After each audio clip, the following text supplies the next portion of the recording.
여러분 안녕하십니까? 오늘부터 면적이 3,000제곱미터가 넘는 대형 마트와 백화점에 입장할 때 방역 패스를 확인했습니다. 또 방역 패스의 유효기간 6개월도 의무화됐습니다. 일부 어르신들이 QR코드 사용에 어려움을 호소했지만 다행히 현장에서 큰 혼란은 없었다고 합니다. 김하영 기자가 현장 취재했습니다. 서울의 한 대형마트. 방역 패스 도입 첫날 출입구마다 안내 직원이 2명씩 배치돼 QR코드 인증을 안내하며 이용객들이 백신 미접종자인지 아닌지 확인합니다. QR코드는 안심콜 부탁드리겠습니다. 단말기 설치도 14대에서 19대로 늘리고 출입구도 2곳 중 1곳만 열어도 대부분의 이용객들이 순조롭게 통과했습니다. 저는 당연하다고 생각을 해요. 가장 사람들이 많이 붐비는 데잖아요. 쇼핑센터들이 처음부터 실행을 했다는 게 맞다고 보고 있어요. 서울 중구의 한 백화점. 입장은 전반적으로 수월했지만 일부 이용객은 인증 절차가 불편하다며 접종 증명서를 직접 보여주는 경우도 적지 않았습니다. 해보니까요, 이게 잘 안 돼가지고 상당히 불편하네요. 그래서 예방접종 맞은 표 그거 가지고 통과했어요. 접종 정보를 갱신하지 않은 어르신들은 직원의 도움을 받아 들어갔습니다. 확인을 해야 되거든요. 네, 확인됐습니다. 대형마트와 백화점은 오는 16일까지 계도 기간이 적용되지만 식당과 카페에서는 오늘부터 방역 패스 유효 기간 6개월 적용이 의무화됐습니다. 이 때문에 미접종자나 유효 기간 안에 추가 접종을 받지 않은 사람들은 문 앞에서 발걸음을 돌리기도 했습니다. 저번 주는 좀 계도 기간이어서 괜찮았는데 오늘부터는 조금 돌아가신 분들이 조금 있으시긴 하시거든요, 오셨다가. 충북 청주의 한 대형마트에서는 방역 패스 반대 시위대가 매장 진입을 시도했습니다. 반대한다. 백신 안 맞았습니다. 이들은 방역 패스가 백신을 강제로 접종시키려는 정책이라며 철회를 요구했습니다. MBC 뉴스 김하영입니다. 방역 패스는 지금 집행정지를 두고 법원의 판단을 기다리고 있습니다. 정부는 오늘 최근 확산세가 꺾인 것은 방역 패스 덕이라는 근거 수치를 공개하면서 만약 방역 패스를 중단한다면 거리 두기를 완화할 수 없다고 강조했습니다. 정부의 입장은 무엇이고 실제 현장은 또 어떤지 이준범 기자가 취재했습니다. 서울 시내 주택가에 위치한 소형 마트. 식품부터 생활용품까지 대형마트와 비슷한 물건을 살 수 있지만 면적이 3,000제곱미터 이하라 방역 패스 없이도 입장이 가능합니다. 80평 이상은 되지 않을까. 아무튼 여기 안심번호를 해놨어요. 이와 비슷한 동네 슈퍼와 중소형 상점이 전국에 102만 곳. 이 때문에 정부는 백신 미접종자란 이유로 생필품 구매를 막는 등 방역 패스가 기본권을 침해한다는 주장은 사실과 다르다고 설명합니다. 대신 그 효과는 분명하다고 강조합니다. 지난달 6일 식당과 카페까지 방역 패스를 적용하는 조치가 나왔고 18일부터 거리 두기가 강화됐는데 두 개의 조치가 상호 보완 작용을 하면서 확산세를 잡았다는 겁니다. 방역 패스 없이 확산세를 잡으려면 거리 두기 조치를 더 강화하는 수밖에 없는데 이 경우 시민들과 자영업자의 피해가 훨씬 커질 것이라고 전망했습니다. 일상회복 과정에서 방역 패스 도입을 통해 거리 두기를 완화할 수 있었고 12월에 다시 위기를 맞이했을 때도 방역 패스 확대를 우선 추진하여 거리 두기 강화를 최대한 늦출 수 있었습니다. 코로나 대유행 상황에서 사회적 피해를 최소화하면서 방역을 할 수 있는 방법이 방역 패스라는 겁니다. 백신 패스를 하지 않는다면 지금 4인이란 9시의 정책 갖고는 버틸 수가 없죠. 사회적 거리 두기 다음에는 봉쇄거든요. 그 안에 기본적인 생활을 하자는 겁니다. 밀집도가 높은 대중교통에 방역 패스를 적용하지 않은 이유에 대해선 사회 경제 활동을 위한 기본권 침해를 최소화하기 위해서라고 밝혔습니다. 반면 방역 패스 적용 대상을 정하는 과정에서 정부가 충분한 설득과 소통을 하지 않아 논란을 키웠다는 비판도 나옵니다. 우리 국민들의 합리적인 그런 이해를 구하는 것이 더 방역 정책에 있어서의 이해를 높이는 그런 정책이 될 수 있다고 저는 생각을 합니다. 방역 패스 적용을 멈춰달라며 제기된 집행정지 신청에 대한 법원의 판단 결과는 이르면 이번 주 중 나올 예정입니다. MBC 뉴스 이준범입니다. 확진자나 위중증 환자는 감소하는 추세가 분명합니다. 하지만 오미크론 감염자 비중이 계속 커지다 보니 다른 나라처럼 언제든 확진자가 폭발적으로 증가할 가능성이 있습니다. 지금의 거리 두기 지침이 이번 주에 끝나는데 정부가 일부 지침을 완화할지 아니면 그대로 연장할지 고심하고 있습니다. 박소희 기자입니다. 오늘 코로나19 위중증 환자 수는 786명. 12일 연속 감소하면서 34일 만에 700명대로 떨어졌습니다. 신규 확진자도 3,007명으로 나흘 연속 3,000명대를 유지했습니다. 전국의 코로나19 위험도도 7주 만에 매우 높음에서 중간으로 2단계 떨어졌습니다. 수도권은 중간, 비수도권은 낮음으로 평가됐습니다. 사회적 거리두기 강화 조치 연장 이후에 수도권과 비수도권 모두 유행 규모가 점진적으로 감소세를 보이고 있습니다. 이에 따라 정부는 이번 주 끝나는 현행 거리두기 조치를 완화하는 방안을 검토할 계획입니다. 모레 일상회복지원위원회 회의에서 거리두기 적용 대상을 조정하는 방안들을 논의할 예정입니다. 다만 방역당국은 아직 4차 유행이 끝난 건 아니라며 단계적 일상회복 시작 당시와 비교하면 확진자는 2배, 위중증 환자도 3배나 많다고 강조했습니다. 특히 오미크론의 무서운 확산세가 위험 요인입니다. 국내 오미크론 검출률은 지난달 넷째 주 3.7%에서 지난주엔 12.5%로 2주 사이 급증했습니다. 방역당국은 1월 말쯤에는 오미크론이 우세종이 될 가능성이 높다고 밝혔습니다. 많은 사람들이 오가는 설 연휴가 분수령이 될 전망입니다. 순식간에 닥쳐올 오미크론의 파고에 철저히 대비해야 할 골든타임이 얼마 남지 않았음을 의미합니다. 해외의 경우 오미크론 유행으로 확진자가 4배에서 많게는 10배까지 폭증한 걸 감안할 때 증상은 경미해도 확진자가 늘면 방역과 의료 대응에 과부하가 걸릴 수 있어 미리 대비가 필요하다는 겁니다. 정부는 PCR 검사 역량을 기존 75만 건에서 85만 건으로 늘리고 유행 확산 시 PCR 검사는 고령층과 기저질환자, 밀접 접촉자 등을 우선순위로 하기로 했습니다. 또 확진자 치료를 동네 의원으로 분산하고 재택치료 중심으로 일반 치료병상 체계를 전환하는 방안도 검토하고 있습니다. MBC 뉴스 박소희입니다. 정치권 소식으로 이어갑니다. 국민의힘 윤석열 후보가 멸치와 콩을 샀다는 이른바 멸공 인증을 두고 낡은 이념을 끌어들여 대결을 부추긴다는 이른바 갈라치기 논란이 일고 있습니다.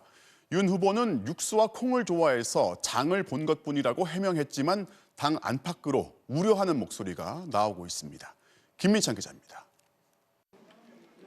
공산주의를 멸하자는 멸공 인증 릴레이 직후 구시대적 편협한 행보란 비판이 나오자 국민의힘 윤석열 후보는 멸치 육수를 좋아해 샀을 뿐이라면서도 표현의 자유가 있는 것 아니냐고 반박했습니다. 누구나가 의사 표현의 자유를 갖는 것이고 또 거기에 대해서는 우리가 저희 표현의 자유로서 다 보장하고 있는 것이기 때문에 인증에 참여한 나경원, 최재형 두 유력 정치인도 역시 표현의 자유를 내세웠습니다. 하지만 멸공 인증이 철진한 색깔론인데다 과연 선거에 도움이 되겠느냐는 우려가 당 내부에서도 커지며 멸공은 선대본부의 공식 입장이 아니다. 썩 동의하기 어렵다. 이쯤에서 멈춰달라는 지적이 이어졌습니다. 이준석 대표는 익살로 봐달라고도 말했습니다. 가볍게 어떤 해시태그 같은 것들로 젊은 세대가 좋아하는 방식으로 익살스럽게 풀어낸 것을 주변에서 급하게 선긋기에 나섰지만 당 바깥에선 뿌리는 숨기지 못한다. 유치한 행위를 하며 역사를 거꾸로 돌리지 말라는 비판이 이어졌습니다. 철없는 멸공놀이, 이 말려도 시원찮을 판인데 대놓고 일배놀이를 즐기면서 도로 극우 보수의 이 품으로 돌아간 듯합니다.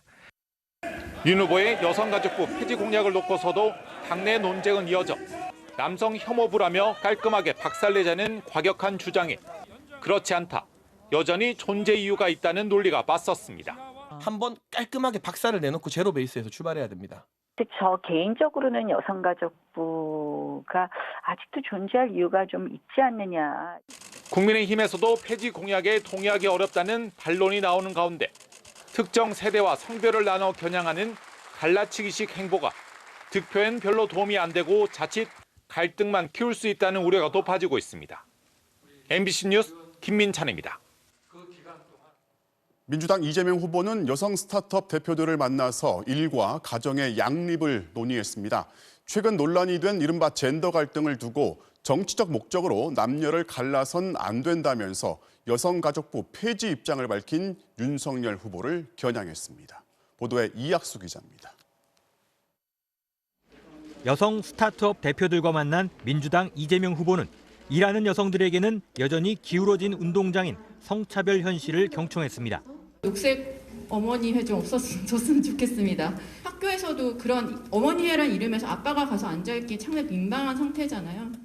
여성들을 일터로 데리고 와야 된다. 그러려면 남성에게 육아휴직을 준다든지 성별 임금 격차를 최소화해야 된다. 이 후보는 초등학생 오후 3시 동시 하교제와 오후 7시까지 방과 후 돌봄 연장 공약으로 양육 부담을 덜어주는 한편 남성들의 육아휴직 사용을 활성화하는 방안도 제시했습니다. 남성이 육아휴직 시간을 안 쓰면 그만큼 손해를 보고 그래서 쓰는 게 훨씬 이익이 되게 이렇게 만들고. 최근 국민의힘 윤석열 후보의 이른바 이대남 공약 행보를 겨냥해선 남녀 간 젠더 갈등은 정치적 목적으로 활용할 일이 아니라 차별을 시정할 문제라고 반박했습니다. 남녀로 갈라볼 문제는 아니고 일반 원칙적으로 차별적 요소는 시정하고 평등적 요소는 강화한다. 윤 후보의 여성가족부 폐지 입장에 대해서도 대안을 제시하라고 각을 세웠습니다. 폐지한다, 반대한다를 넘어서서 이제 좀 뭔가 어떻게 하면 우리 사회가 더 개선될 수 있는지에 대한 대안을 좀 많이 말씀해 주시면. 2030 여성에 앞서 학부모 표심도 공략할 교육 공약도 발표했습니다. 수시 전형을 감시할 대입 공정성위원회를 설치하고 수시 비율이 높은 대학의 정시 수시 비율을 조정하는 한편 사교육 의존도를 높이는 수능 초고난도 문항은 없애겠다고 했습니다. MBC 뉴스 이학수입니다.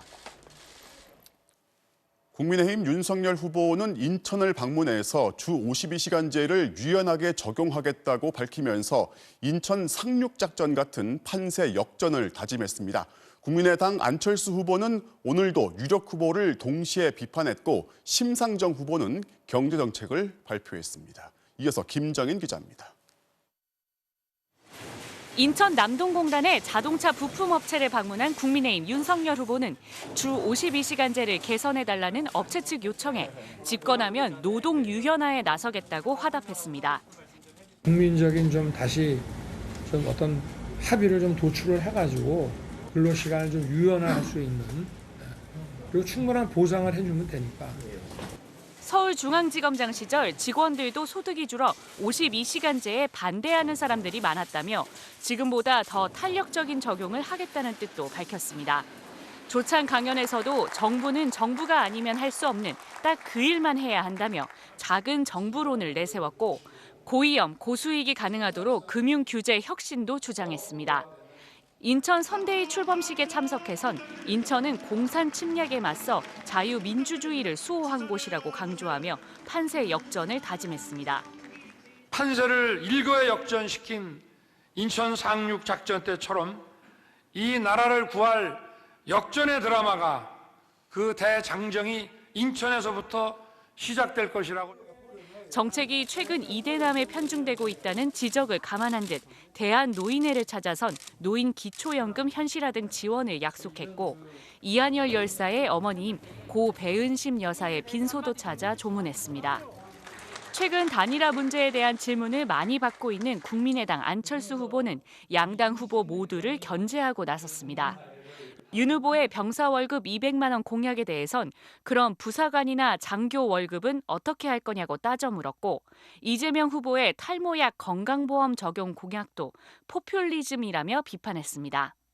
이런 것이 바로 임기 동안 해먹고 튀면 그만이라는 전형적인 먹튀 정권의 모습입니다.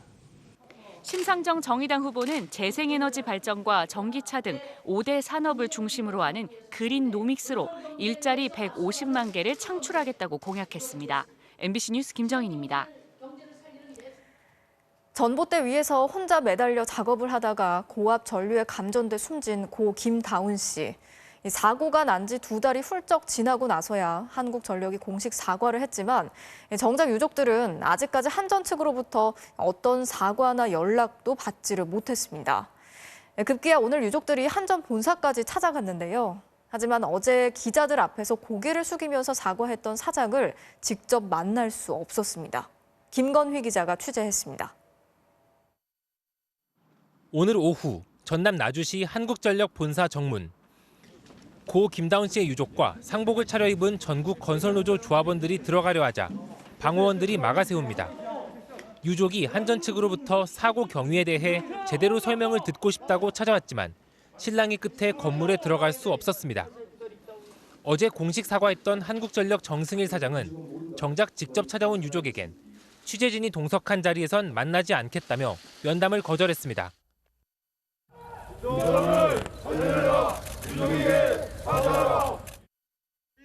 전봇대 위에서 38생을 마감한 고 김다운 씨의 영정 앞에 놓인 작업화와 안전모에는 하얀 국화꽃이 꽂혔습니다. 한전에 대한 엄중한 조치를 요구하는 항의 서한도 청와대에 전달했습니다. 유족은 한전이 여론을 잠재우기 위해 언론들 앞에서 사과했을 뿐 유족에겐 사과한 적 없다고 성토했습니다. 기자회견을 하기 전에 유족들에게 먼저 사과의 메시지라든지 따로 연락을 주고 이런 기사를 통해서 저희도 접했습니다. 기자회견 현장에서 때마침 한전 직원의 전화가 걸려왔는데 2달이나 지나 연락하느냐며 항의하는 유족에게 이제라도 사고를 조사해보겠다는 황당한 답변이 돌아왔습니다. 기회를 주시면은 그 업체하고 저희가 가서 그 사고 경위에 대해서 참 빨리도 합니다. 참 빨리도 해. 전남 나주 한전 본사 앞에는 고 김다운 씨의 분향소가 차려졌습니다. 유족과 전국 건설노조는 진상규명과 제대로 된 사과를 요구하며 당분간 시위를 이어갈 계획입니다. MBC 뉴스 김건희입니다. 자, 그럼 지금까지 이 사안을 취재해온 인권사회팀 김건희 기자와 함께 몇 가지 더 이야기를 나눠보도록 하겠습니다. 자, 김 기자, 한국전력 사장이 공식 사과를 하긴 했지만 정작 유족들한테는 아직까지 한 번도 제대로 사과를 한 적이 없었다는 거죠? 네, 11월 5일 사고 이후 무려 16일이 지나서야 유족들은 한전 관계자를 처음 만났는데 이때도 사고 경위에 대한 설명조차 없었다고 합니다. 3일 뒤 장례식장에 조문온 여주지사장은 연락처를 달라는 유족 요구조차 묵살했습니다. 그동안 유족들에게 한전 직원이 사고 현장에 없었다고 했지만 MBC 보도 이틀 만에 직원이 있었다고 실토했습니다. 뻔뻔한 거짓말과 무대응에 지친 유족들이 억울함을 풀어달라고 MBC에 제보해 주시면서 사건이 뒤늦게나마 세상에 알려졌습니다. 오늘 유족들이 한전 앞까지 찾아갔는데 과연 앞으로 태도가 좀 달라질지 한번 지켜봐야겠습니다. 네, 사실 한전은 MBC 취재가 시작된 뒤에도 비협조적인 태도로 일관해 왔는데요. 질문을 하면 대여섯 시간 지난 뉴스 시간 코앞에야 이메일을 보내왔는데 한 대목을 읽어드리면 네. 재산한계점 개폐기 COS 신규 설치 업무는 전량 외주로 시행하고 있음. 일반인들이 모를 전문 용어로 사실상 제대로 된 답변을 피했습니다. 제가 전남 나주 한전 본사까지 찾아가자 그제야 한전 직원이 현장에 있었고 보고도 받았다고 실토해왔습니다. 그런데도 여전히 위험의 외주화는 아니라는 입장만은 굳게 고수하고 있는 겁니다. 그러니까 위험한 일을 하청업체에 맡기긴 했지만 위험의 외주화는 아니다라는 거죠. 사실 좀 이해가 안 되는데 무슨 말인가요? 네, 외주가 아니라 발주라는 겁니다. 하청업체를 관리 감독하는 외주와 달리 발주업체는 작업에 관여하지 않고요. 따라서 사고가 나도 책임지지 않습니다. 하지만 한전은 현장에선 작업을 승인하고 보고받고 원청업체처럼 행세해왔는데요.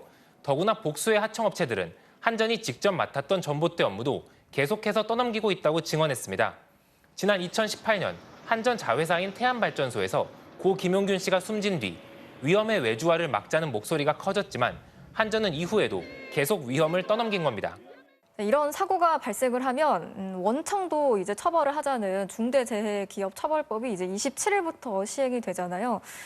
물론 다시는 이런 사고가 없어야겠지만 혹시라도 비슷한 일이 벌어지면 앞으로는 한전도 처벌을 받게 되는 거죠. 네, 중대재해기업처벌법은 외주냐 발주냐 따지지 않고 실질적으로 지배 운영했다면 형사처벌하기 때문입니다. 안경덕 고용노동부 장관도 앞으로는 한전 사장도 처벌받게 된다고 밝혔습니다. 노동부는 고 김다운 씨 사건 역시 현행 산업안전보건법만으로도 한전 책임을 물을 수 있다고 보고 조사를 진행하고 있습니다. 한전이 작업을 직접 관리한 원청 성격이 강하다는 겁니다. 예, 잘 들었습니다. 여기까지 듣도록 하겠습니다. 자, 지금까지 인권사회팀의 김건희 기자였습니다. 며칠째 계속된 미세먼지가 오늘도 전국의 하늘을 뿌옇게 뒤덮었습니다. 대기가 정체되면서 중국에서 유입된 미세먼지, 여기에 국내에서 발생한 미세먼지까지 더해졌기 때문인데요. 그나마 내일부터는 대기가 확산이 되면서 조금은 숨통이 트일 것 같습니다. 김민욱 기자가 전해드리겠습니다. 오늘 오전 남산에서 본 서울 풍경입니다. 도시 전체가 뿌연 미세먼지에 갇혀 있습니다. 초미세먼지가 보통 수준이던 한 달 전엔 10km 정도 떨어진 잠실의 초고층 빌딩까지 뚜렷하게 보였지만 오늘은 이 건물을 찾아보기 어렵고 강남의 다른 높은 빌딩들도 전혀 보이지 않았습니다. 한강 다 보이고 저기 연주항까지 다 보였었어. 그런데 오늘은 여영 안 보이고 어제도 안 보였어. 오늘 서울의 초미세먼지 농도는 오후까지 1세제곱미터당 80마이크로그램을 웃돌면서 이틀 연속 매우 나쁨 수준이었습니다. 서울의 전망이 한눈에 다 보인다고 해서 올라와 봤어요. 잘 안 보여서 좀 서운한 부분이 있습니다. 서울뿐 아니라 제주를 제외한 전국 대부분의 지역이 고농도 미세먼지로 답답했습니다. 미세먼지가 전국적으로 확산된 건 대기가 정체됐기 때문입니다. 바람이 불지 않으면서 국내 발생 미세먼지가 빠져나가지 못한 가운데 중국발 미세먼지까지 더해진 겁니다. 중서부 지역에서 농도가 높은 상태가 유지되고 있었습니다. 그러다가 지난 토요일 밤부터 국외 미세먼지가 강하게 유입돼서 이 때문에 오늘은 수도권과 충남, 세종과 충북, 전북 등 전국 7개 시도에서 비상저감 조치가 시행돼 석탄 화력발전소 31기가 감축 운영됐고 배출가스 5등급 차량의 운행도 제한됐습니다. 수도권과 충남에 이틀 연속 비상저감 조치가 시행된 것은 지난해 3월 이후 처음입니다. 국립환경과학원은 차가운 북서풍이 불면서 내일 오후쯤에는 전국의 미세먼지 농도가 보통 수준을 되찾을 것으로 예상했습니다. MBC 뉴스 김민욱입니다.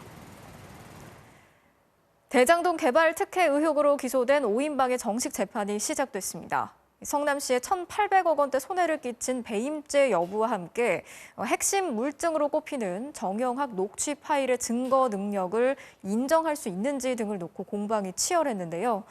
검찰은 이재명 당시 시장의 측근에 대한 윗선 개입 수사도 이어가고 있습니다. 양소연 기자가 전해드리겠습니다. 대장동 사건의 핵심 인물 5명이 처음으로 나란히 법정에 섰습니다. 의혹이 불거진 지 넉 달 만입니다. 이들은 화천대유에 최소 1,800억 원대 이익을 몰아줘 그만큼 성남시에 손해를 끼쳤다는 배임과 뇌물 등 혐의로 기소됐습니다. 검찰은 특히 사업자 공모지침서가 화천대유에 유리하게 설계된 독소 조항들로 이뤄졌다고 했지만 피고인들은 정면으로 반박했습니다. 개발 사업을 총괄했던 유동규 전 성남도시개발공사 본부장은 공모지침서의 7개 조항은 성남시의 이익을 우선하는 내용이라며 뇌물을 받은 적도 없다고 주장했습니다. 이른바 700억 약정설과 관련해서도 농담이었을 뿐이라는 입장을 고수했습니다. 화천대유 대주주 김만배 씨 측도 당시 정책 방향에 따라 성남시의 지시와 방침을 반영한 조항에 불과하다며 막대한 이익은 고위험을 감수한 결과라고 말했습니다. 남욱 정민용 변호사 역시 혐의 대부분을 부인했습니다. 법리상 성립될 수도 없을 뿐더러 4인방하고 공모한 사실 자체가 없다. 다만 수사 초기 녹취 파일을 제공하며 불구속 상태로 재판에 넘겨진 정영학 회계사만 모든 혐의를 인정했습니다. 지금 녹취록까지 얘기가 많은데 한마디만 해줄 수 있을까요? 죄송합니다. 김만배 씨 등이 조작 의혹을 제기한 문제의 녹취 파일은 오늘 재판에서도 증거 능력 여부가 도마에 올랐습니다. 재판부는 일주일 뒤 공사 실무자 한모 씨를 증인으로 불러 공판을 이어가기로 했습니다. 검찰은 배임 혐의의 윗선 개입 여부를 규명하기 위해 정진상 전 성남시 정책실장의 출석도 막판 조율 중인 걸로 알려졌습니다. MBC 뉴스 양소연입니다. 신변 보호를 받던 여성의 집을 찾아가서 여성의 가족을 살해한 이석준. 이석준이 피해자의 주소를 알게 된 건 다름 아닌 구청 공무원 때문인 것으로 드러났습니다. 이 공무원이 돈을 받고 1,000건이 넘는 개인정보를 흥신소에 넘겼는데 이석준은 흥신소 업자들을 통해서 여성의 주소를 알아냈습니다. 이재욱 기자가 취재했습니다. 알고 지내던 여성의 어머니를 살해하고 남동생을 중태에 빠뜨린 혐의를 받는 26살 이석준. 여성의 가족이 성폭행과 감금 등의 혐의로 자신을 신고하자 앙심을 품고 여성의 집에 찾아갔던 걸로 조사됐습니다. 유가족에게 할 말 있으십니까? 할 말도 없고 반영불 이렇게 너무 죄송합니다. 피해 여성의 집 주소가 알려지는데 정보원 노릇을 한 건 수원시 권성구청의 공무원인 걸로 검찰 수사 결과 드러났습니다. 검찰에 따르면 공무원 A씨는 흥신소 직원 B씨가 준 피해 여성의 주민번호로 집 주소를 알아냈습니다. B씨에게 넘어간 주소는 흥신소 몇 군데를 더 거쳐 이석준의 손에 들어갔습니다. 고작 2만 원을 받으려고 공무원이 넘겨준 개인정보가 끔찍한 범행으로 이어졌던 겁니다. A씨는 이런 식으로 재작년부터 2년간 개인정보 1,100여 건을 빼돌려 약 4천만 원을 챙긴 걸로 파악됐습니다. 교통과태료 부과 업무를 하던 A씨가 차적 조회 권한을 갖고 있었지만 구청 내에선 접속 기록조차 확인이 불가능했던 걸로 알려졌습니다. 검찰은 별도의 사건으로 A씨의 개인정보 유출 혐의를 수사하다 그가 이석준 사건 피해 여성의 정보도 빼돌린 걸 확인해 지난달 구속했습니다. 검찰은 A씨와 업자 2명을 개인정보보호법 위반과 뇌물 등의 혐의로 구속 기소했고 다른 업자 3명은 구속 상태로 수사 중입니다. 권성구청은 A씨를 직위해제한 데에 이어 재판 뒤 징계 여부를 결정할 계획입니다. MBC 뉴스 이재욱입니다. 작년 한 해 정부가 더 거두어들인 세금이 당초 예측치를 또 한 번 넘어서 60조 원에 이를 거라고 합니다. 유례를 찾기 힘든 규모인데 이렇게 예측이 틀리면 정작 써야 할 곳에 세금을 못 쓰게 됩니다. 곳간이 비었다면서 돈줄을 그렇게 죄던 기획재정부는 더 이상 해명이 없습니다. 이정은 기자입니다. 기획재정부는 벌써 2번이나 세수 예측에 실패했습니다. 먼저 작년 7월 예상보다 31조 원이나 많이 거친 세금 때문에 추가 경정 예산을 편성했습니다. 그걸로도 모자라 11월에는 이것보다도 19조 원이 더 거칠 거라고 예측을 또 수정했습니다. 부총리는 사과까지 했습니다. 세수 추계의 오차가 컸던 거에 대해서는 정말 다시 한번 또 송구하다는 말씀을 드립니다. 세수는 가장 정확하게 남지도 않고 부족하지도 않게 최대한 정확하게 예측하는 것이 가장 좋은 방법인데요. 죄송하다는 말씀을 드리고요. 그런데 이게 끝이 아니었습니다. 연말까지 법인세, 양도세, 상속 증여세가 모두 더 거치면서 초과 세수가 또 10조 원 가까이 발생할 거란 전망이 나왔습니다. 유류세를 깎아주고 종합소득세 기한을 연장해줬는데도 7에서 8조 원은 더 거칠 거란 뜻입니다. 결과적으로 282조 8천억 원이었던 세수 예측치가 340조 원으로까지 불어났습니다. 20%나 틀린 겁니다. 이 정도 오차는 사상 유례 없는 오차로 봐야 되고요. 거시경제 전망에서 경기 회복을 전망하면서 세수를 너무 낮게 간 거는 지금 봐도 있어서는 안 되는 잘못된 우려였거든요. 기획재정부는 작년 1년 내내 소극적인 재정 지출로 비판을 받아왔습니다.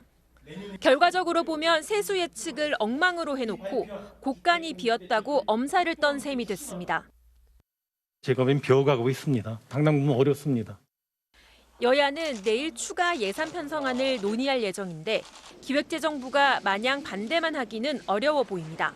MBC 뉴스 이정은입니다. 카카오의 차기 대표로 내정돼 있던 류영준 현 카카오페이 대표가 자진 사퇴를 했습니다. 가지고 있던 자사 지분을 한꺼번에 팔아치우면서 자신은 막대한 이득을 챙겼지만 시장에는 충격을 주는 이른바 먹튀 논란을 일으킨 지 한 달 만입니다. 보도에 임경아 기자입니다. 정보통신기술로 무장한 첨단 금융기업 카카오페이. 지난해 11월 3일 상장에 성공했고 한 달 만에 제일 잘 나가는 기업 200개를 모아놓은 코스피 200 지수에도 편입됐습니다. 그런데 그날 카카오페이 임원 8명이 한꺼번에 주식 44만 주를 팔았습니다. 스톡옵션으로 5천 원에 산 주식을 2주 만에 20만 원 넘는 가격에 판 겁니다. 이 거래로 류영준 카카오페이 대표는 460억 원, 신원근 차기 대표 내정자는 60억 원을 챙겼습니다. 임원 8명이 이날 하루에 챙겨간 현금은 878억 원입니다. 카카오페이 주가는 그 직후 사흘 만에 14%나 떨어졌습니다. 주식을 갖고 있던 사람들 입장에서는 이제 멘붕이 올 수밖에 없는 거죠. 이거를 팔았다는 얘기는 이제 회사가 더 이상 성장을 못한다는 얘기인가? 불확실성이. 류영준 씨는 차기 카카오 대표 내정자입니다. 카카오 노동조합은 류 대표가 경영진 자격이 없다며 내정 철회를 요구했습니다. 우리 사주는 무조건 1년 동안 못 팔게 돼 있거든요. 경영진은 사실 사전에 스톡옵션을 받았던 거를 이번에 매도한 거죠. 심정적으로 사실 이해될 수 없는 좀 문제들이 있고요. 결국 오늘 류 씨가 차기 대표직을 사퇴했습니다. 형식은 자진 사퇴지만 사실상 내정 철회로 보입니다. 카카오는 주주 가치를 높이고 임직원의 신뢰 회복을 위해 노력하겠다고 밝혔습니다. 카카오는 김범수 의장이 자기 측근들을 너무 챙기는 것 같아요. 이제 그게 제일 문제인 것 같아요. 파운딩 멤버들끼리 서로 으쌰으쌰 하는 것들이 중요하지만 지금 카카오는 그게 아니잖아요. 굴지에 거의 대기업이 됐는데. 한 달여 전 24만 원이 넘었던 카카오페이 주가는 오늘 3% 넘게 떨어져 14만 8,500원에 마감했습니다. 카카오도 10개월 만에 10만 원 선이 무너졌습니다. MBC 뉴스 임경아입니다. 철도공단이 철도를 뛰어넘어 국가의 교통체계를 다시 정립하겠다면서 무려 60억 원짜리 연구 용역을 맡겼습니다. 그런데 용역을 맡긴 철도공단의 이사장도 용역을 따낸 핵심 연구자도 모두 대표적인 철도 민영화론자입니다. 이명박 정부 시절 철도 민영화를 추진하던 이들이 업무 범위를 벗어난 선심성 예산 낭비를 한다는 비판이 나오고 있습니다. 고은상 기자의 단독 보도입니다. 지난해 9월 철도공단이 연구 용역을 하나 발주했습니다. 60억 원짜리 대규모 용역의 주제는 전환기 국가교통체계 재정립 방안. 국토부는 1년 전 이미 향후 10년 철도정책 연구 용역을 맡겼습니다. 그때 용역 대금은 2억 3천만 원입니다. 철도공단의 업무 범위도 아닌데 상급 부처인 국토부의 20배가 넘는 대규모 용역을 발주한 겁니다.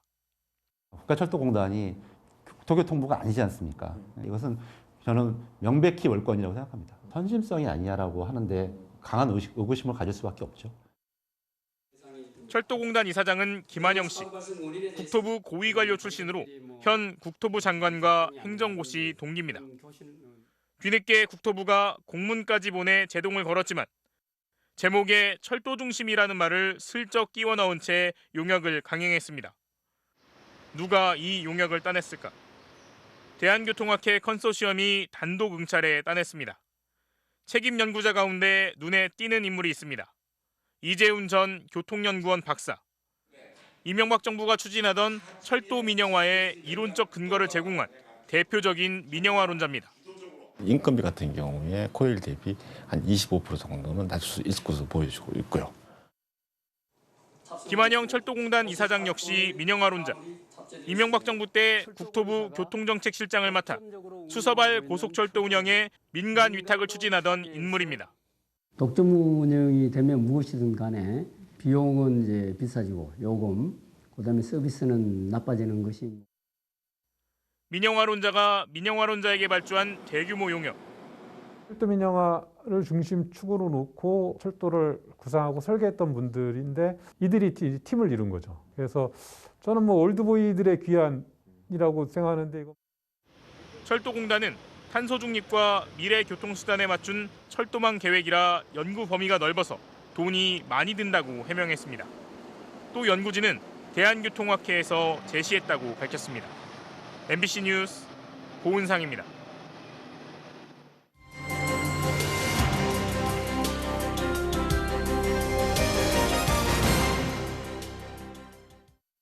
대선 알고 보니 순서입니다. 이번 대선의 특징 중 하나가 기존의 거리 유세 같은 대면 선거 운동보다 온라인을 통한 비대면 유세가 늘었다는 겁니다.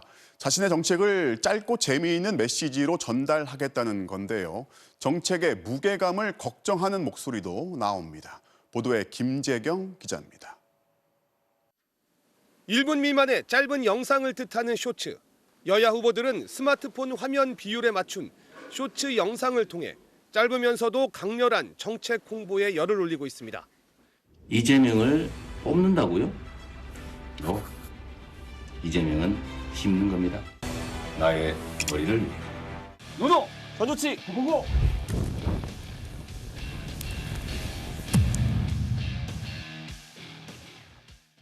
이런 공약들을 발굴하는데도 SNS 플랫폼을 활용해 유권자로부터 직접 제안받기도 합니다.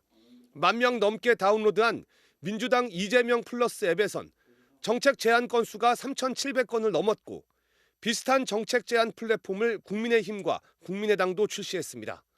전통적인 거리 유세 대신 이재명 후보는 셀카봉 하나 들고 지하철과 홍대 거리를 돌며 유권자들과 직접 만나는 유튜브 라이브 방송을 시도했고 메트로 타박타박 버스 어떻습니까? 메타버스 시즌2.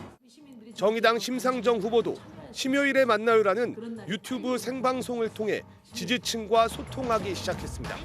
이른바 SNS 플랫폼을 통한 선거 유세는 코로나19 확산으로 대면 유세가 제한된 현실에서 유권자들과 직접 소통할 수 있는 데다 SNS 플랫폼에 익숙한 젊은 유권자들을 겨냥해 주로 간결하면서도 위트 있는 메시지가 특징입니다. 링크 하나로 각종 인터넷 커뮤니티 등에 공유되면서 정책 홍보 효과도 거리 유세 못지않습니다. 하지만 플랫폼 이용자들의 쏟아지는 질문에 실시간 소통하다 보니 선대위 플랫폼 관리자가 엉뚱하고 부적절한 답변을 해 논란이 일기도 했습니다. 대장동 몸통이 이재명인가요? 라는 물음에 뜬금없이 이름과 사진이 참 예쁘다며 외모 평가로 답했습니다. 무례하고 뜬금없는 얼평 답변입니다. 멸공이라는 이념적 주장마저 희화화한다는 논란도 제기됐습니다. 오늘은 달걀파 멸치 콩을 샀습니다.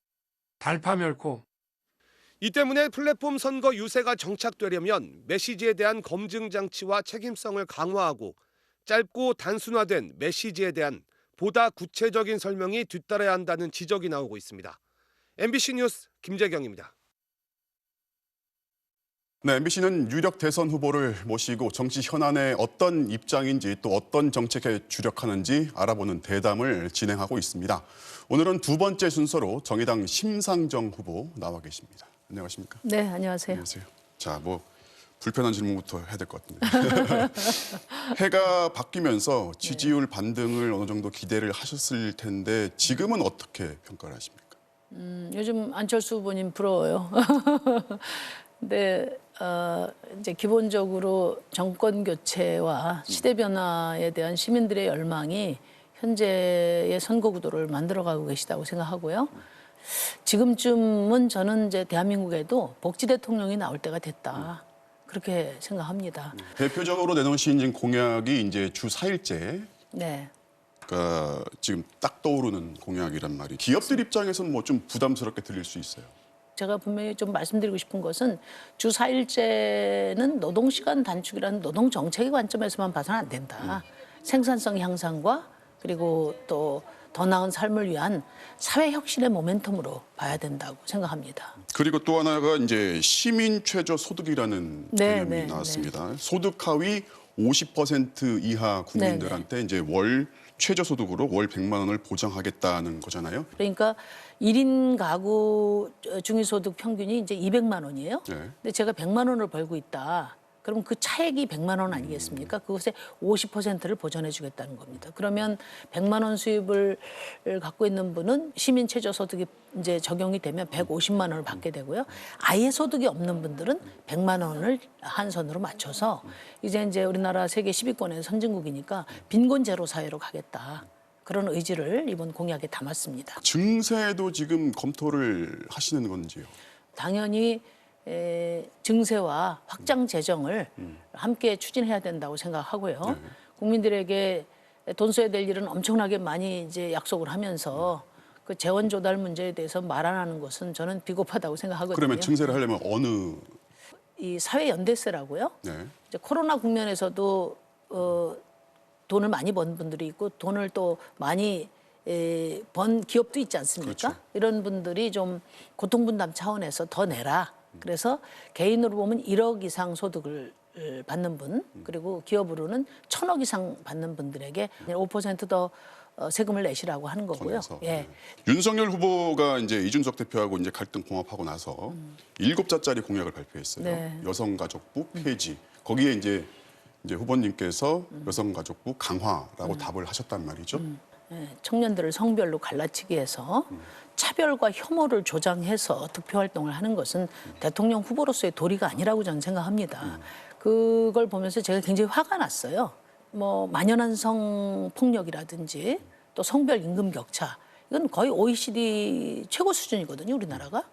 그래서 여성가족부를 해체하라는 것은 성평등을 해체하라는 소리하고 똑같다. 저는 그렇게 이제 지적드리고, 여성 차별이든 남성 차별이든 같이 다 해결을 해야 됩니다, 정치가. 또 하나 지금 키워드로 지금 뜨고 있는 단어가 멸공입니다. 윤석열 후보가 이제 상황이 어려워지니까 결국은 그런 이데올로기에 편승하고 있다. 그런 점에서 저는 이 과거로 가는 이 대통령 선거 이래도 되나? 대선 후보들의 각성을 촉구하고 싶어요. 그렇습니다. 민주당의 이재명 후보에 관련해서 네, 질문을 좀 드리겠습니다. 이걸 이제 실용주의 이렇게 이름을 붙이고 있단 말이죠. 어떻게 평가하십니까? 그러니까 국민을 위한 실용이 아니라 이재명 후보 득표를 위한 실용으로 생각합니다. 저는 서생적 문제인식이 없는 상인의 감각은 그건 상술이지 정치 리더십이 아니라고 생각해요. 그리고 또 하나는 우리 사회의 어떤 기득권층의 구애를 하는 득표 구애를 하는 그런 실용이 아닌가. 민주당하고 이제 여러 가지 어떤 연대 가능성, 후보 단일화든 또 권력 분점이든 뭐 연정이든 여러 가지 얘기들이 나와요. 지금 이 시점에서 입장을 한번 정리를 해주신다면요. 또 양당 체제를 강화시키는 단일화는 저희 사전에 없다, 그 말씀드리고, 저는 다당제적 투표를 해서 이번 대선을 계기로 해서 정말 국민들을 골고루 대변하는 4.5당 체제를 만들어 주십사. 그 도구로 저 심상정을 이제 써 주십사. 그렇게 이제 국민들께 말씀드리고 싶습니다. 마지막으로 주시고서 시청자 여러분들한테 한 말씀. 이제 우리 시민의 삶을 선진국으로 만들 수 있는 그런 정치 교체 꼭 시민들이 선택해 주실 것을 부탁드립니다. 저 심상정이 지금까지 해온 모든 정치적인 역량을 쏟아부어서 우리 시민들의 기대에 부응하도록 하겠습니다. 감사합니다. 알겠습니다. 네. 자, 오늘 말씀 감사합니다. 네, 감사합니다. 네, 지금까지 정의당의 심상정 대선 후보였습니다. 전 세계적인 돌풍을 일으킨 드라마 오징어 게임의 깐부 할아버지 오영수 배우가 미국 골든글로브 시상식에서 나무조연상을 수상했습니다. 한국인 배우가 골든글로브 연기상 후보에 오른 것도 또 수상을 한 것도 이번이 처음인데요. 올해 나이 79살, 60년 동안 꾸준하고 묵묵하게 연기의 길을 걸어온 베테랑 배우에게 존경의 찬사가 이어지고 있습니다. 전동혁 기자가 전해드리겠습니다. 넷플릭스 드라마 오징어 게임의 1번 참가자이자 깐부 할아버지로 전 세계의 스타가 된 배우 오영수. 그러면은 우리 깐부부터 맺어야지. 이렇게 해서 맺든가. 이렇게. 올해 골든글로브는 오영수 배우에게 TV 드라마 부문 나무조연상을 안겼습니다. 지난 2020년과 21년 영화 기생충과 미나리가 골든글로브 외국어 영화상을 받은 적은 있지만 한국 배우가 연기상을 받은 것은 오영수가 최초입니다. 올해 79살, 1963년부터 60년간 무대를 지키며 대표 연극 배우로 자리매김해온 오영수는 드라마와 영화로도 영역을 넓혀갔습니다. 골든글로브 수상에 처음으로 자신을 칭찬했다고 소감을 전했습니다. 생애 처음으로 내가 나에게 괜찮은 놈이야라고 말했습니다. 특히 K 콘텐츠가 세계적으로 인정받은 점에 대해 감사하다고 말했습니다. 이제 세계 속의 우리가 아니고 우리 속의 세계입니다. 세계의 여러분에게 감사드립니다. 인종차별과 부정부패 논란으로 영화계 인사들의 참석 거부 통보를 잇따라 받은 골든글로브는 올해 TV 중계 없이 수상자를 발표했습니다. 넷플릭스도 오징어 게임 출품을 거부했고 감독과 배우들도 시상식에 불참했습니다. 이 때문에 오영수 배우의 수상이 더 값지다는 평가가 나왔습니다. 시상식에 대한 의미를 어느 정도 엄중하게 평가를 하고 우리는 참석하지 않겠다라는 의지를 밝힌 것까지도 저는 충분히 의미가 있지 않나. 오징어 게임은 작품상과 나무조연상 후보에도 올랐지만 수상하지는 못했습니다. MBC 뉴스 전동혁입니다. 소방관 3명이 순직한 평택 냉동창고 화재 현장에서 처음으로 합동 감식이 진행이 됐는데요. 1층에서 폭발 흔적이 발견됐지만 화재 원인은 아직까지 밝혀지지 않고 있습니다. 일부 소방관들은 현장 경험이 없는 지휘관들이 대원들을 무리하게 투입해 벌어진 참사라고 주장했습니다. 지윤수 기자가 전해드리겠습니다. 경찰과 소방, 전기와 가스 관련 전문가 40여 명이 건물 앞에서 묵념을 합니다. 불이 완전히 꺼진 지 나흘 만에 1차 합동 현장 감식에 나섰습니다. 화재가 시작된 것으로 추정되는 1층에선 폭발이나 강한 불길에 일부 구조물이 붕괴된 흔적이 여러 곳 발견됐습니다. 1층 안은 판넬 벽체와 구조물이 일부 탈락된 상태입니다. 콘크리트 파편이 떨어져가지고 바닥에 많이 쌓여 있는 상태입니다. 하지만 전열기구나 가스통처럼 폭발을 일으킬 만한 인화성 물질은 나오지 않았고 불이 위층으로 확산된 경로도 육안으론 확인되지 않았습니다. 일부 소방관들은 추모제를 열고 소방관 3명이 희생된 건 현장 경험이 부족한 지휘자들이 무리한 진압 지시를 했기 때문이라고 주장했습니다. 현장 지휘를 하는 지휘권자는 현장 경험이 풍부한 사람으로 지휘를 해야 되는데 실질적으로 현장 근무했는 사람이 별로 없어요. 유족들도 내부에 노동자 3명이 남아있다는 목격자 1명의 말만 듣고 구조대가 다시 투입됐다가 사고가 났다는 의혹을 제기했습니다. 당국은 내일 2차 현장 감식을 이어갈 예정입니다. MBC 뉴스 지윤수입니다. 건조 오징어를 만드는 작업장 내부의 모습인데요. 신발을 신은 채 오징어를 밟아서 펼치고 마스크는커녕 위생복도 입지 않은 채 작업을 하는 영상이 공개가 되면서 논란이 일었습니다. 눈으로 보고도 도저히 믿을 수 없는 이 영상. 식약처가 업체에 가서 직접 확인을 해봤더니 모두 사실이었습니다. 박성아 기자가 취재했습니다. 실내화를 신은 작업자가 장판에 놓인 건조 오징어를 여러 차례 눌러밟습니다. 건조 과정에서 접힌 오징어의 상품성을 높이겠다며 밟아서 펴고 있는 겁니다. 위생복도 입지 않은 채 오징어를 옮기고 심지어 바로 옆에서 라면까지 먹습니다. 건조 오징어 작업장에서 일하는 노동자가 최근 한 SNS에 올린 영상입니다. 사람이 먹는 음식을 비위생적으로 작업한다는 논란이 일자 식품의약품안전처가 현장 조사에 나섰습니다. 조사 결과 해당 업체에서 식품위생법 위반 사항이 줄줄이 적발됐습니다. 작업자들이 위생모와 마스크를 착용하지 않았고 위생 조치도 하지 않은 채 오징어를 밟아 펴는 등 비위생적인 작업이 확인된 겁니다. 오염되지 않는 형태를 또 이제 관리를 해야 되는데 작업하러 직접 오징어를 밟는 형태가 되기 때문에 이 같은 비위생적 작업 행위는 지난해 10월부터 지난 8일까지 계속된 것으로 드러났습니다. 비닐을 깔고 그 위에 다시 비닐을 덮고 그다음 이제 밟아주는 게 정상적인 절차죠. 이 영향으로 인해서 판매 부진으로 이어질까 염려됩니다. 업체 측은 평소에는 위생적으로 작업했다고 주장하면서 영상에 찍힌 모습은 관리자가 자리를 비운 사이에 벌어진 일이라고 해명했습니다. 식약처는 이 업체가 생산한 건조 오징어 3,900kg을 모두 폐기하도록 지시했고 경북 영덕군은 과태료 70만 원을 부과하고 비위생적인 작업에 대해 시정명령을 내렸다고 밝혔습니다. MBC 뉴스 박성아입니다. 아파트 신축 현장에서 대형 건설 기계가 넘어지면서 상가 건물과 주차 차량을 덮쳤습니다. 건물 안에 있던 직원이 크게 다쳤고 인근 주민들은 지진이 난 줄 알았다면서 급하게 대피했습니다. 배현정 기자가 취재했습니다. 경북 경주의 한 아파트 신축 현장. 곧게 서 있던 대형 건설 장비가 서서히 옆으로 넘어가더니 바로 옆에 있는 축협 건물을 덮칩니다. 2층짜리 조립식 건물은 종이장처럼 찢어져 처참하게 부서졌습니다. 고압선도 불꽃을 내며 완전히 끊어졌습니다. 뭐가 쾅 하면서 정전이 그러니까 다다다닥 하면서 나갔어요, 전기가. 그래서 지진 났는 줄 알고 다 뛰어나가서 보니까 무너져 있었고 그럼 완전히 아수라장이었죠, 뭐. 2층 벽이 무너져 내리면서 떨어진 파편들이 도로 양옆으로 널브러져 있습니다.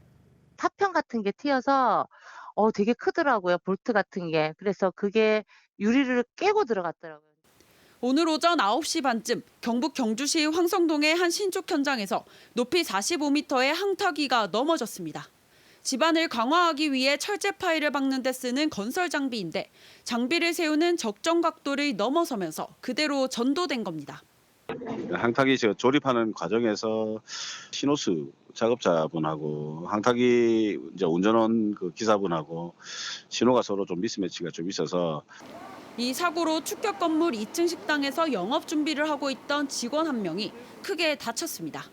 피를 이제 뚝뚝 흘리시면서 어머니가 이제 피를 맞고 오셨거든요. 예. 또 길가에 주차된 차량 6대가 파손되고 일대의 전기 공급이 끊기면서 축협 업무도 중단됐습니다. 10kg 넘는 대방어 2마리랑 참돔하고 여러 가지 하러가 죽어서 한 약 100만 원 정도 손실이 있어요. 경찰은 아파트 시공업체 관계자를 상대로 안전수칙 준수 여부와 사고 원인을 조사하고 있습니다. MBC 뉴스 배현정입니다. 미국 뉴욕의 한 아파트에서 큰 불이 나서 어린이들을 포함해서 19명이 숨졌고 60여 명이 다쳤습니다. 이민자와 저소득층들이 사는 오래된 아파트였는데 스프링클러 같은 소화 장치도 마땅히 없어서 피해가 커졌습니다. 신정현 기자가 전해드리겠습니다. 아파트 창문으로 시뻘건 불길이 솟구치더니 까만 연기가 계속 뿜어져 나옵니다. 5층에 있던 아기를 구조한 소방대원은 사다리를 타고 조심스럽게 탈출합니다. He got a baby in his hands. The baby is wrapped up. But he got a baby. Save the baby. Yay! 일요일인 지난 9일 오전 미국 뉴욕의 19층짜리 아파트에서 대형 화재가 났습니다. 불길은 화재 지나 2시간여 만에 간신히 잡혔지만 최소 19명이 숨지고 60명 넘게 다쳤습니다. 사망자 중에는 4살 아이 등 어린이가 9명이나 포함됐습니다. 거의 모든 층에서 사상자가 나왔는데 대부분 심정지나 호흡정지 상태로 발견됐습니다. I was coming down the stairs and saw a body sitting on the floor. 불은 2층과 3층에 있는 한 복층 가구의 휴대용 전기난로에서 시작됐는데 유독가스가 빠르게 건물 전체로 퍼지며 피해가 커졌습니다. The door to that apartment, unfortunately, when the residents left, was left open. It did not close by itself. The smoke spread throughout the building. 1972년 준공된 이 아파트에는 모두 120가구가 살고 있습니다. 입주자 대부분은 중남미와 아프리카 출신 이민자들로 정부 보조금에 의존하는 저소득층입니다. 주민들은 평소에 화재 경보기가 자주 오작동해 이날도 처음에는 가짜 경보인 줄 알았다고 증언했습니다. 지어진 지 50년이 된 오래된 아파트라 스프링클러 등 소화 장치도 제대로 없었습니다. Are there no sprinklers there? No sprinkler. At all. 현지 언론들은 이번 화재가 32년 만에 뉴욕에서 발생한 최악의 화재라고 전했습니다. MBC 뉴스 신정현입니다. 베이징 겨울올림픽이 이제 한 달도 채 남지 않았는데 베이징 인근 도시인 텐진에서 오미크론 변이가 확산이 되면서 비상이 걸렸습니다. 텐진에서 베이징으로 출퇴근을 하는 인원만 10만 명이라고 하는데요.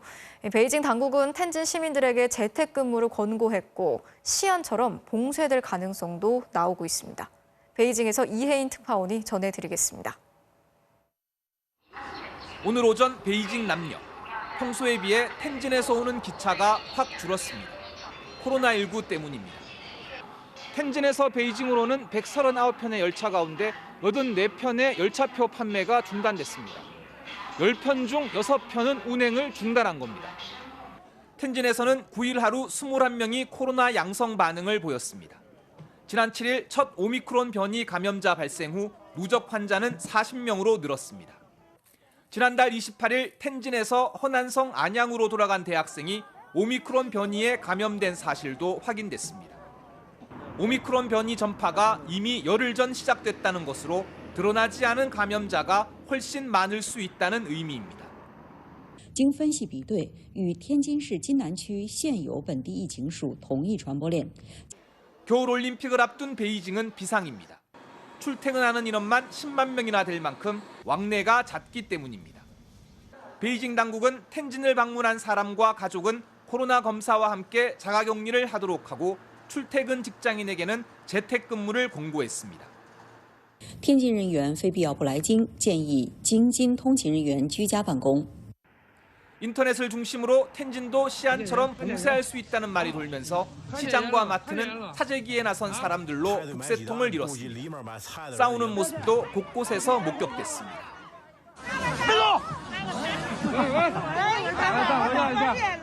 관영 매체들은 올림픽 전에 바이러스를 잡을 수 있다고 낙관적 전망을 내놓고 있지만 시안은 봉쇄 3주가 다 돼가는 9일에도 15명의 확진자가 나오는 등 감염 고리를 끊지 못하고 있습니다.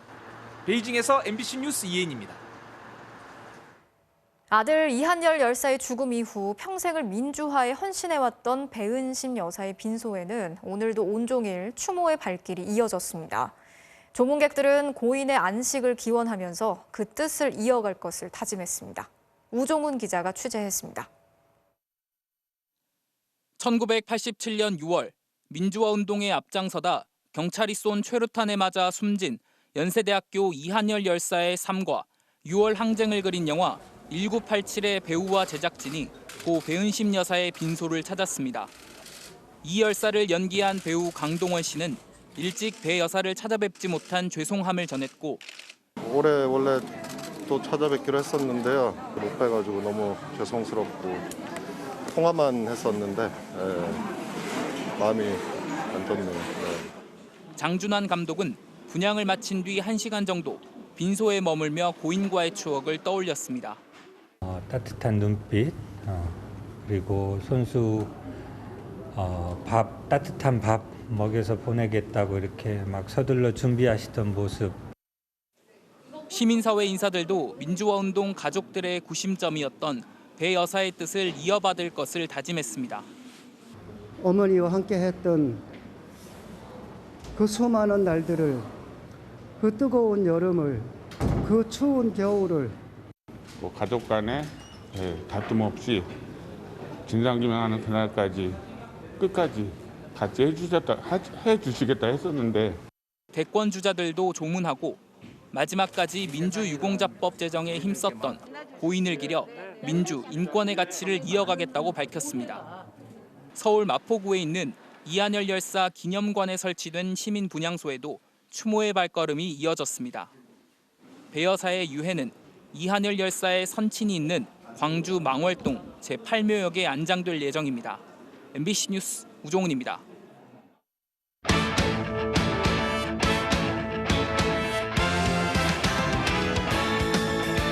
월요일 밤 스포츠 뉴스입니다.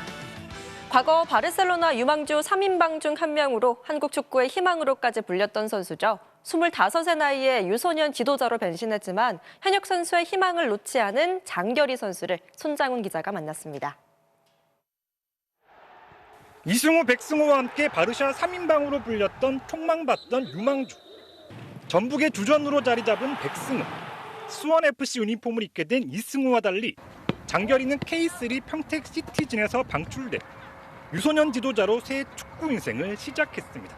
다른 팀에서도 한 번씩 알아보더라고요. 근데 초등학교 애들이 알아볼 줄은 몰랐는데 저로서는 기분은 좋지 않아요.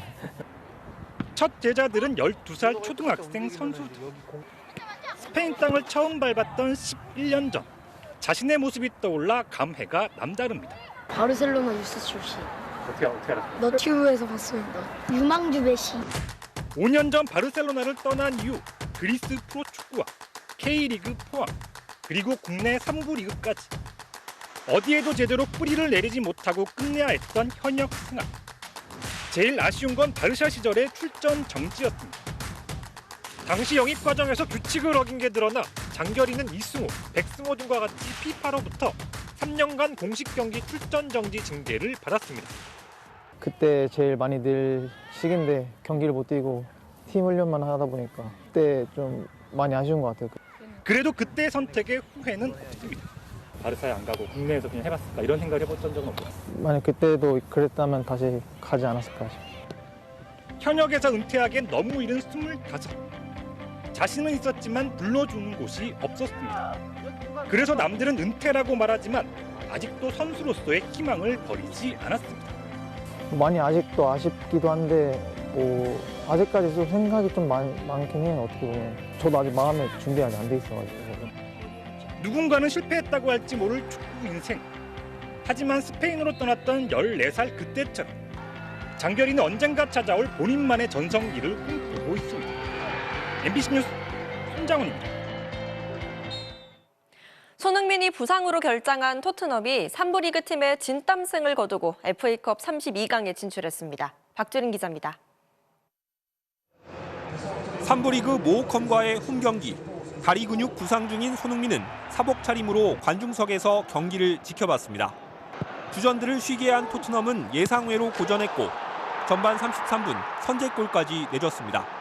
손흥민의 표정도 어두워졌습니다. 결국 콘테 감독은 후반 모우라와 케인을 한꺼번에 투입했고 효과는 바로 나타났습니다. 5분 뒤 윙크스의 프리킥이 그대로 골문에 빨려 들어가며 경기는 원점. 후반 40분엔 중앙선에서 공을 빼앗은 모우라가 약 40m를 질주해 골키퍼까지 제치고 역전골을 터뜨렸습니다. 3분 뒤 케인의 쐐기골까지 더한 토트넘은 3대1 역전승을 거두고 다음 달 브라이튼과 16강을 다투게 됐습니다. It was a pity that Sonny was out for these games. To play this important game and you need of your best players. 경기를 뛰진 못했지만 손흥민은 꼬마 팬들에게 다가가 잊지 못할 추억을 만들어줬습니다. MBC 뉴스 박주린입니다. 황선홍 감독이 이끄는 23세 이하 축구대표팀이 아시안게임 3연패를 목표로 제주에서 올해 첫 소집 훈련에 들어갔습니다. 송기성 기자입니다. 홈에서 열린 인천 아시안게임 우승. 손흥민과 황의조 등 와일드카드의 활약이 돋보였던 자카르타 대회 금메달. 아시안게임 3연패에 도전하는 23세 대표팀의 첫 훈련은 설렘과 긴장감으로 가득했습니다. 그런 부담을 즐기고 싶고 또 잘 넘기고 싶습니다. 우리 선수들과 좀 자신감을 갖고 확신을 갖고 준비해 나간다면 오는 6월 23세 이하 아시안컵도 있지만 9월 항저우 아시안게임 우승이 가장 큰 목표. 황 감독은 정상빈과 김민준 등 K리그에서 맹활약한 젊은 공격수들에게 기대감을 숨기지 않았습니다. 요즘에 공격수들은 제가 그 나이 땐 축구 그렇게 못했는 것 같아요. 반드시 제2의 손흥민이나 황의조나 황희찬 같은 선수들이 공격진에서 나올 거라고 저는 기대하고 있습니다. 황선홍 감독님께서 선수 시절 때 어떻게 플레이했고 그런 것들을 알고 있기 때문에 저도 감독님 스타일에 맞춰서 최대한 열심히 하고 잘하려고 노력하고 있습니다. 황선홍 감독의 한일 월드컵 첫 골을 도운 이을용 코치의 아들 이태석은 이번엔 자신이 아버지 역할을 대신하겠다고 나섰습니다. 아빠가 황선홍 감독님 그렇게 도와주셨듯이 저도 똑같이 그런 도움이 될 수 있는 선수 같아서 또 아시안게임 3연패를 할 수 있게 저도 많이 도와드리고 싶고 또 치열한 내부 경쟁과 동시에 원팀으로 성장해갈 황선홍호의 2022년이 힘차게 시작됐습니다. MBC 뉴스 송기성입니다. 북미 아이스하키의 진짜 원숭이가 등장했습니다. 애너하임의 명물 랠리 몽키가 깜찍하게 경기 시작을 알렸네요. 월요일 밤 스포츠 뉴스였습니다.